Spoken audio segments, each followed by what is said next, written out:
Zikir dua ini, jahri dengan siri, itu tidak bisa membedah, melepaskan belenggunya nafsu, nggak bisa. Mengapa? Karena itu masih bersifatkan nama dan sifat.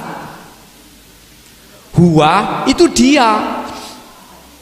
Dia berarti masih jauh. Kalau kita membicarakan seseorang, dia orangnya kan gak di depan, enggak toh? Jauh. Berarti Allah masih terasa jauh, walaupun di dalam hati kita ngucap Allah Allah.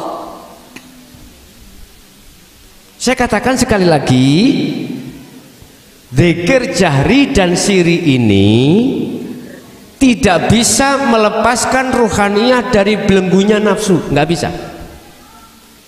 Harus diikuti dengan zikir yang tahapan 3, yang keluar dari kalimat tauhid, la ilaha illa anta subhanaka inni kuntu minal. Surat apa itu? Al-Anbiya. Ya Al-Anbiya ayat 78 kalau nggak salah. Ini disebut zikir sirrul asrar.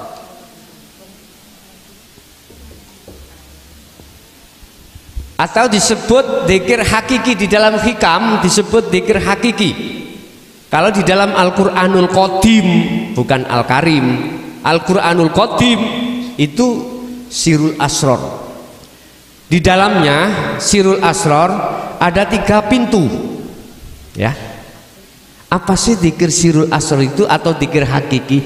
Zikir yang sudah tidak terucap baik secara lafaz, nama, sudah tidak, diem. Tadi saya katakan, jenengan ketika takbiratul ihram, hati merasakan, meyakini bisanya bertakbiratul ihram itu semata-mata karena Allah. Loh, jadi gak ngucap, meyakini, merasakan, itulah maksud sirul asrar. Di dalam sini ada 3 pintu yang jenengan alami nanti. Su'aul basyirah, wa ainul basyirah, wa hakul basyirah. Apa? Merasakan. Kalau rasa ini sudah benar, iman sudah benar, betul-betul hanifan, maka ainul basyirah, melihat, bertemu Allah.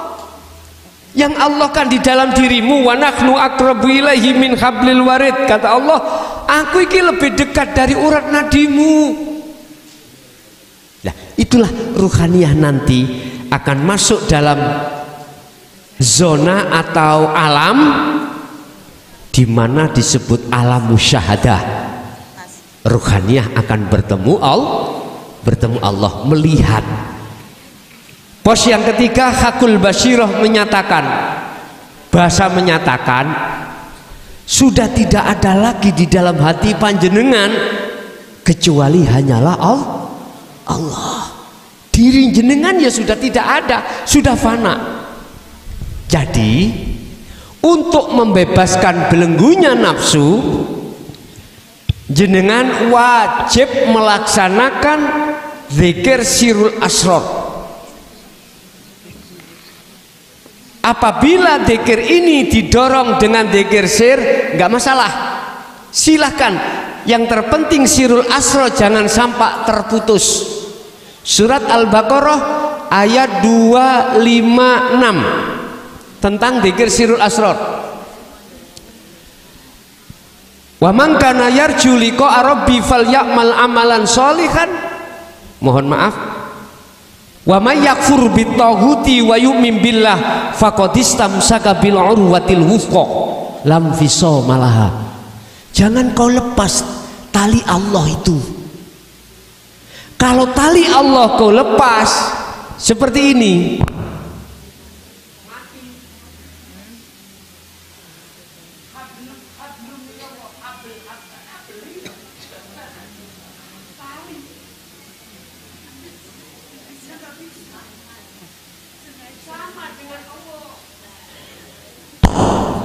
Hable ruh pada Allah adalah sirul asrar dzikir. Nek iki lepas, yo hati kita akan mati. Hati kita tidak akan pernah bisa beriman pada Allah. Lalai kita hati kita. Jadi untuk melepaskan belenggunya nafsu, kita harus berzikir. Zikir yang kumaksud sirul asrar. Boleh sir atau jahri, tapi harus disertai sirul asrar. Wajib. Kalau tidak, jenengan gitu as dzikir, tapi nggak bisa tembus, nggak bisa. Karena sirul asrar sebagai kunci untuk kewusulan bertemu Allah. Selain itu tidak ada. Hanya itu miftahul jannah la ilaha nafi isbat. Nafi isbat meniadakan hati iman selain Allah, setelah itu beriman pada Allah. Wa may yakfur bitaghut, barang siapa yang meninggalkan iman selain Allah, wa yu'min billah, maka imannya sudah benar hanya pada Allah. Ini caranya sampean, berarti jenengan setiap saat dan waktu ati kudu eling nang Gusti.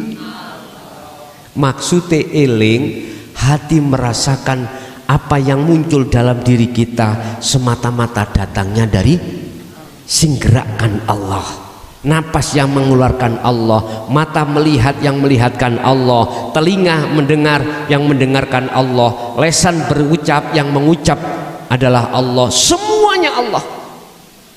Latihlah hati untuk di situ. Jenengan tiang estri ulek-ulek. Nggih, mohon maaf, iso gerak, siapa yang menggerakkan? Allah. Jangan dibuat ulek-ulek, hati mesosol, hatiku ngeruwet. Lah iya, Pak satu bulan dikasih belanja 20.000 buat beli uya aja. Ngapain? Buat dzikir aja. Aku bisa ngulek ini semata-mata karena Allah. Udah di situ. Itu caranya Bu ya. Jadi biasanya saudara-saudara di thariqah saya itu hati tidak lepas terus Allah, Allah, sambil merasakan maksud yang menjalankan semuanya itu adalah Allah. Tidak hanya mengucap Allah, Allah saja, tapi iman sampean harus meyakini semuanya apa yang terjadi datangnya dari Allah. Ye. Ada lagi? Monggo. Ampunten nggih. Anu niki saking wingking. Oh nggih. Nyuwun barokah doanipun kleresan wonten ngajeng niki wonten kecelakaan laka lantas wau jam 8.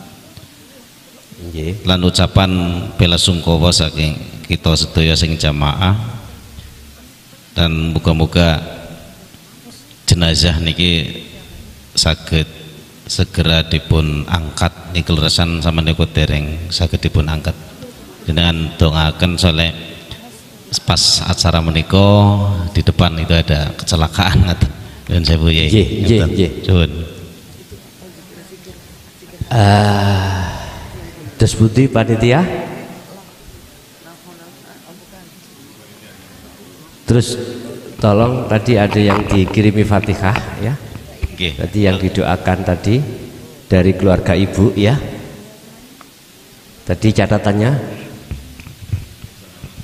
ada pertanyaan dulu mungkin, monggo. Ada pertanyaan Ibu? Oh nggih. Bismillahirrahmanirrahim. Assalamualaikum warahmatullahi wabarakatuh. Waalaikumsalam warahmatullahi wabarakatuh.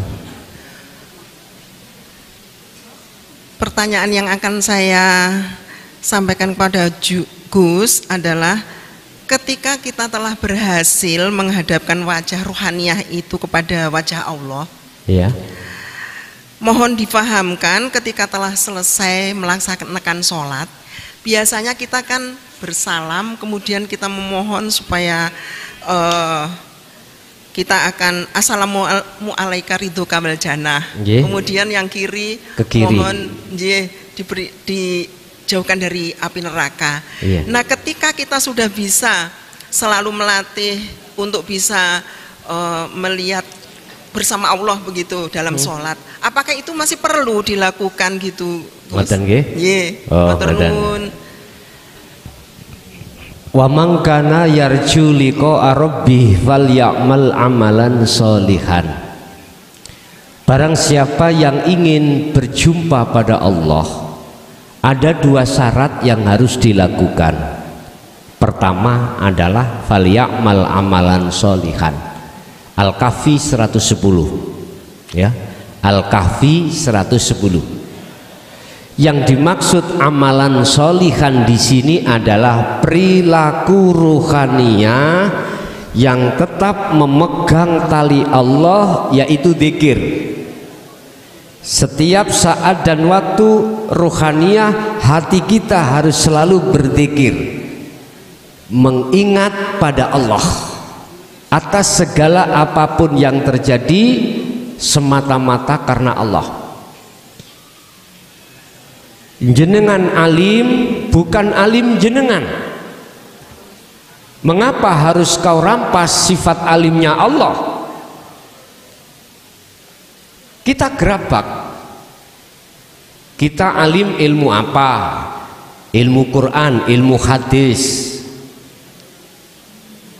ilmu balaghah, ilmu mantek, ilmu nahwu, ilmu syaraf. Jangan takabur. Jangan merasa kau bisa. Bisamu itu datangnya dari Allah. Mengapa harus kau akui? Tidakkah sama dengan ketika saat Allah mengutus Azazil untuk bersujud terhadap Adam, dikarenakan dia merasa lebih baik, lebih alim daripada Adam. Aba wastakbar wa kana minal kafirin. Apakah tidak lebih dahsyat daripada Azazil? Alim, ilmu itu sifatnya Allah, sifat wajibnya Allah. Tidak boleh kita rampas dengan bentuk kita mengaku-ngaku sok merasa alim. Berhentilah kau. Itu maksudnya fal ya'mal amalan sholihan, berarti bisanya berhenti, hati harus digempur dengan zikir. Yang kedua, wala yusyrik bi ibadati rabbi ahada. Jangan pernah kau menyekutukan Allah ketika saat beribadah. Artinya jangan menghadap selain Allah. Lah, ketika jenengan sudah menghadap sempurna dan bertemu Allah, apakah pertanyaannya masih juga kita harus membaca salam? Assalamualaikum, assalamualaikum, surga, jauh neraka. Yun sewu, secara syariat tetap harus dilakukan. Tapi secara hakikat sampai hanya bertemu Allah. Makanya imam salam, assalamualaikum, gak ada makmum waalaikumsalam. Ada situ? Nggak ada. Karena keselamatan untuk diri masing-masing. Paham gak? Secara syariat tetap dilaksanakan, secara jasmani, tapi secara rohani tidak. Maksudnya rohani tetap pada Allah. Iji. Ada lagi?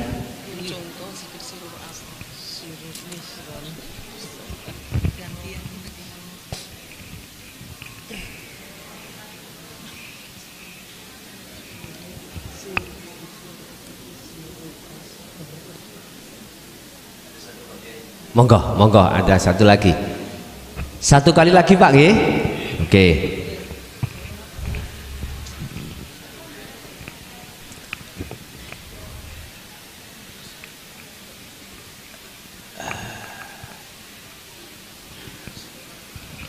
Bismillahirrahmanirrahim.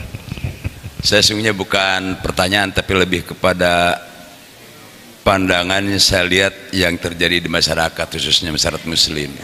Iya. Jadi saya merasakan sepertinya belajar marifat itu seperti aneh gitu. Aneh, ya. Itu yang saya merasakan. Bahkan orang segen, seolah-olah wah itu apa itu? Terlalu dalam. Betul. Itu yang, nah kan para kiai, para ustadz kan sebenarnya sudah belajar. Betul. Ya kan? Tapi masyarakat kok ini apa, barang apa ini? Kan gitu. Alhamdulillah saya sedikit-sedikit dapat pengertian, pemahaman sedangkan, tapi lumayan gitu. Jadi makanya sangat sangat serius mendengarkan itu. Tapi kalau enggak, ngapain ribet itu kan? Iya. Mohon penjelasan, terima kasih. Memang Pak, mengapa ajaran Rasulullah di jalur dinul haq ini dianggapnya sesuatu yang aneh ya? Terlalu ke dalam, karena memang jarang, bahkan tidak pernah disampaikan. Persoalannya hanya di situ. Kita punya anak, sejak kecil kita kasih makan hanya susu, tidak kita kenalkan makanan yang lain, sampai umur 3 tahun tetap kasih susu. Coba kita kasih yang lain, aneh enggak? Aneh bagi si anak. Makanya ajaran ini biar dikenal dan tidak dikatakan aneh, lambat laun sedikit demi sedikit harus disampaikan. Memang awalnya seperti itu.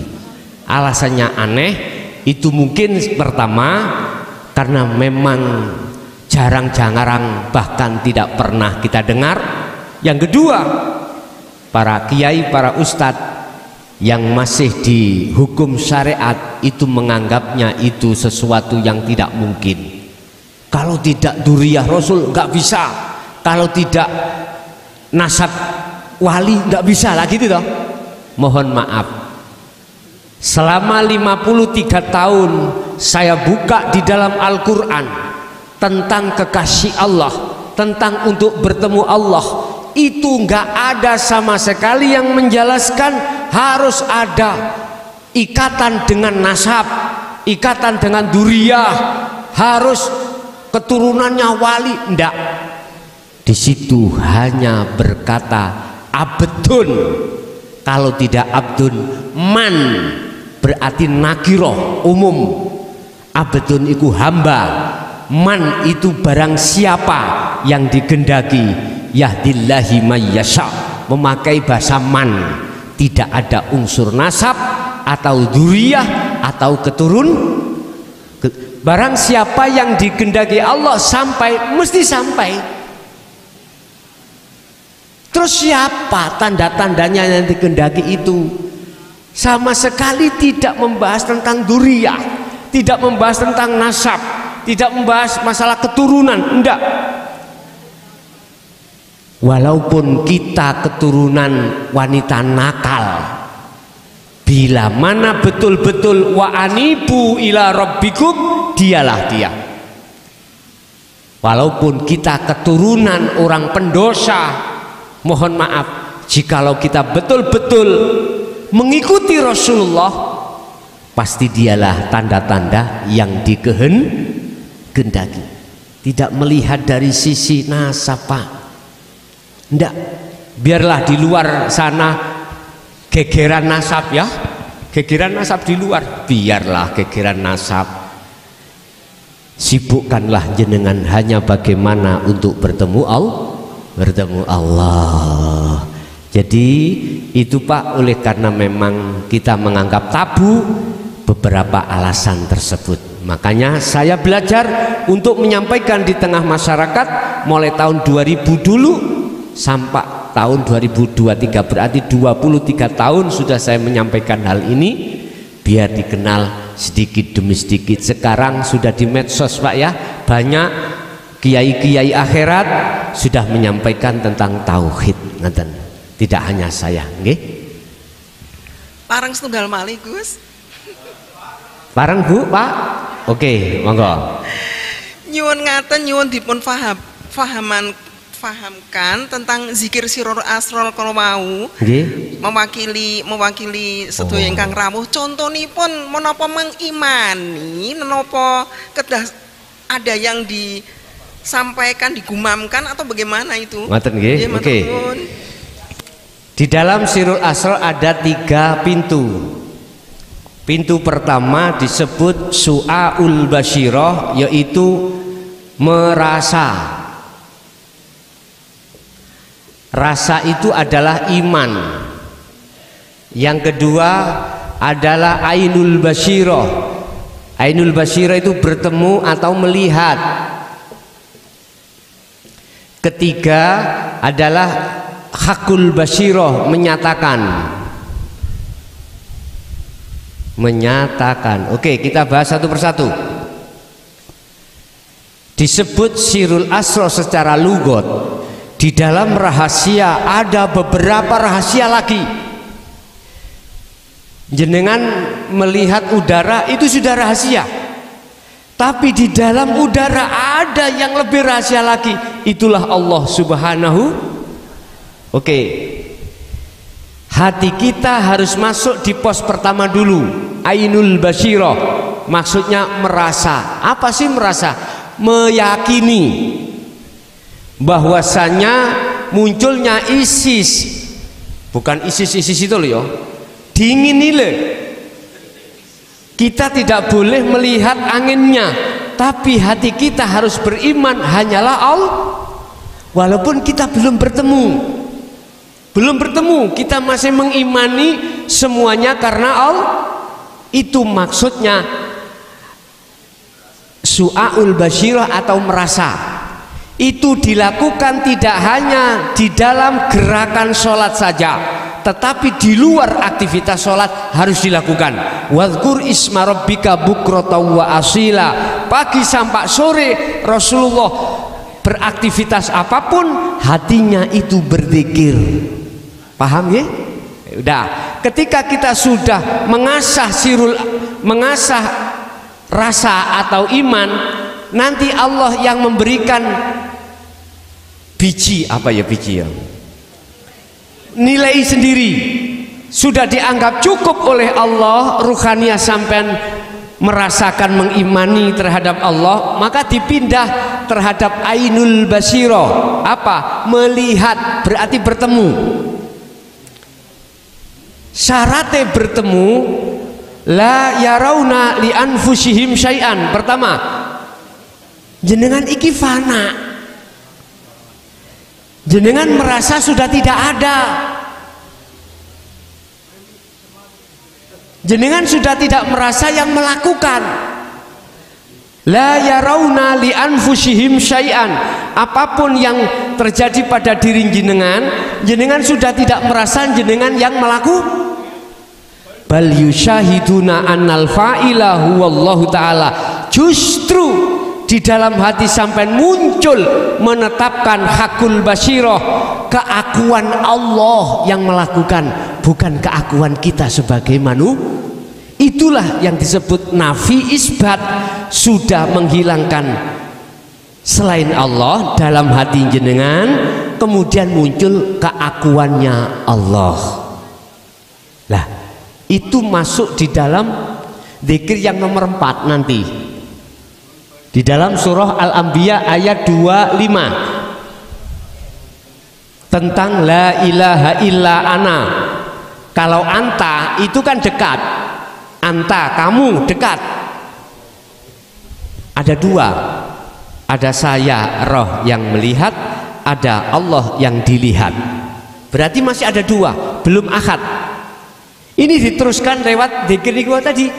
Setelah sampai pada hakul basyirah, melihat, menyatakan, maka di situ akan muncul zikir di dalam hati sampai tingkat yang nomor 4, la ilaha illa ana.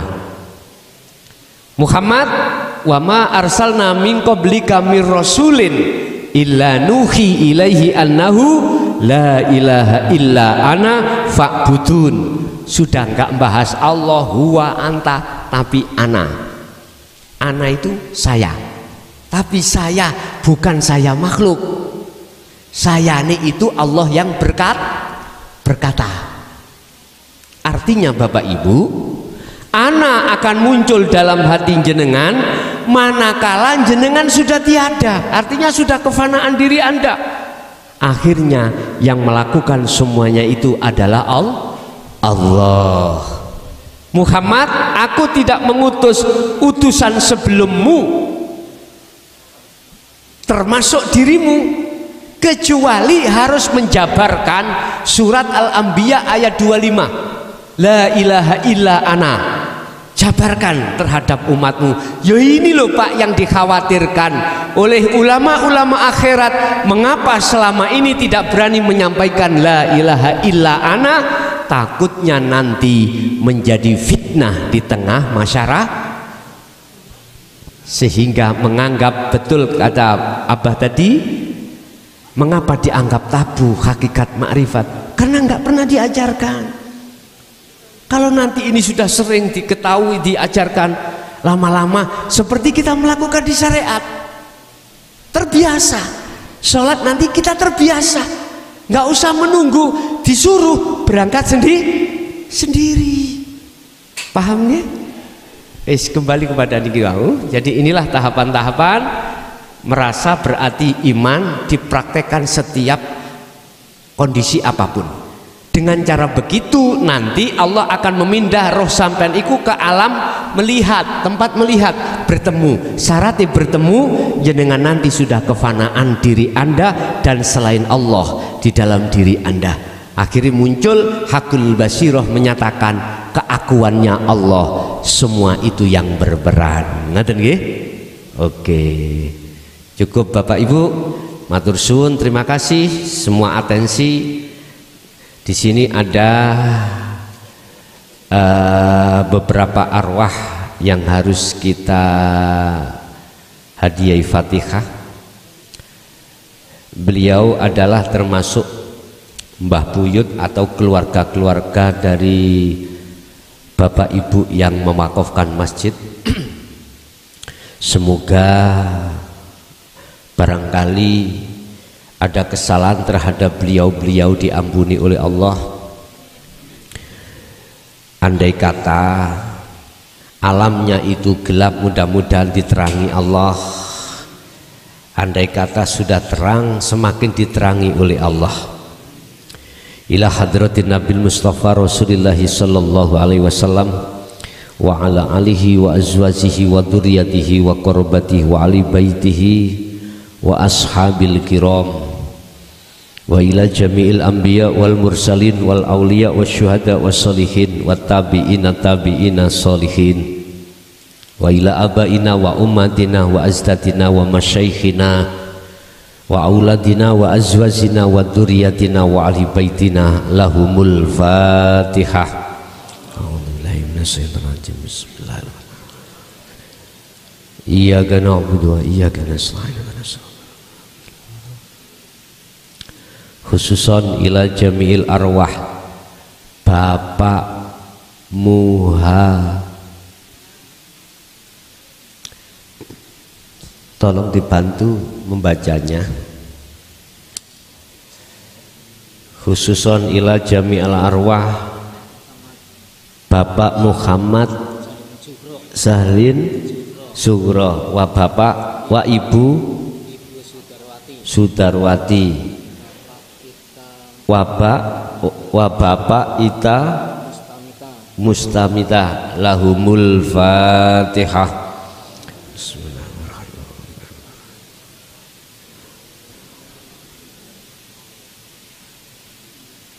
Wa khususon ila jami'il arwah Ibu Neni wa Bapak Karto Kasidi wa Ibu Kamisem wa Bapak Mukri wa Ibu Kismiati wa farallahu lahum min dunubihim wa kafir anhum sayiatihim wa adkhalhum ila rahmatika ya Allah bi ghairi hisab lahumul Fatihah. A'udzubillahi minasyaitonir rajim. Bismillahirrahmanirrahim.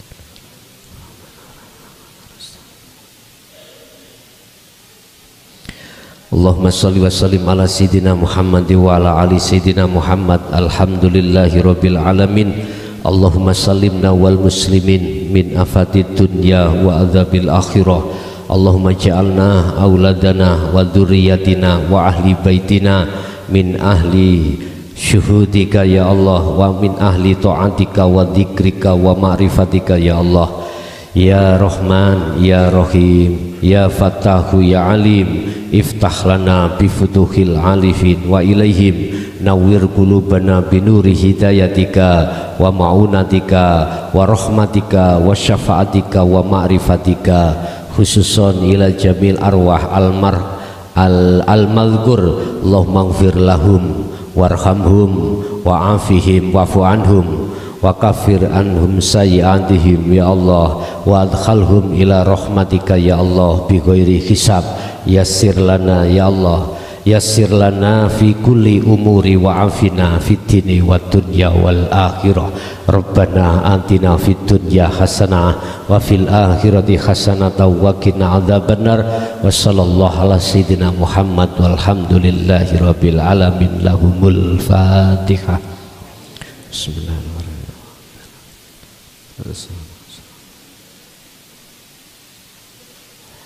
Bapak Ibu, itulah apa yang bisa kami sampaikan mulai awal sampai akhir. Semoga menjadi ilmu yang manfaat barokah awal sampai akhir. Segala kekhilafan mohon maaf. Akhirul kalam. Assalamualaikum warahmatullahi wabarakatuh.